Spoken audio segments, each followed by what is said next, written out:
We heard a lot about the ABC last month, but the real question is, do we need a government-funded broadcaster at all?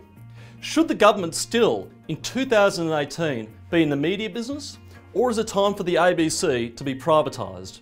In this IPA Explainer, we take a look at the arguments made against privatisation.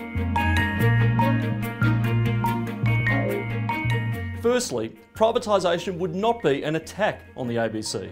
When we talk about privatisation, all we are talking about is transferring assets from the public sector to the private sector. This is not a bad thing.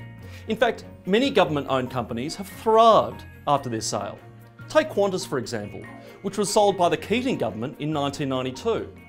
Since then, its revenue has more than doubled, its network and fleet have grown, and its share price has more than tripled. Supporters of the ABC claim that it is one of our most beloved institutions, and the ABC itself rejects the suggestion that its job is to address market failure.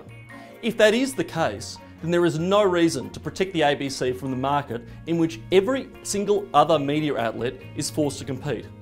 Secondly, government ownership has not made the ABC impartial. Everybody knows that the ABC is biased.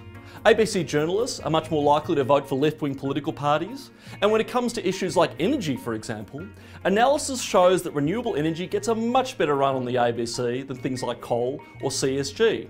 Now, don't get me wrong, the ABC is not the only media outlet to have some sort of bias, far from it. But it is the only media outlet that we all have to pay for, no matter how much or how little you agree with it. Thirdly, having a government-owned broadcaster is not necessary for so-called media diversity. This may have been the case in the past, when we were limited to the old analogue TV and radio spectrums. But technological change means that these days, our choice in media content is basically unlimited. These days, we can access whatever content we want, whenever we want it. We do not need a government-funded broadcaster for choice in content. Fourth, a state-owned broadcaster is not necessary to ensure the production of Australian content. If anything, it's a seriously inefficient way of doing so. There are many ways that the Australian government, rightly or wrongly, encourages local content, including direct subsidies, and the requirement that commercial networks produce a certain amount of local content each and every year. But even this is probably unnecessary, given that Australian content on the commercial networks like 7, 9 and 10 actually exceeds the minimum required.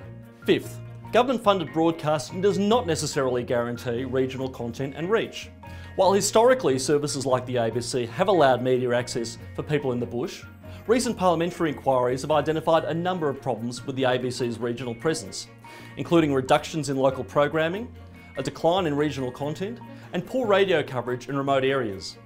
The good news is that in 2018, regional Australia can be less reliant on old-fashioned TV and radio signals to access media content.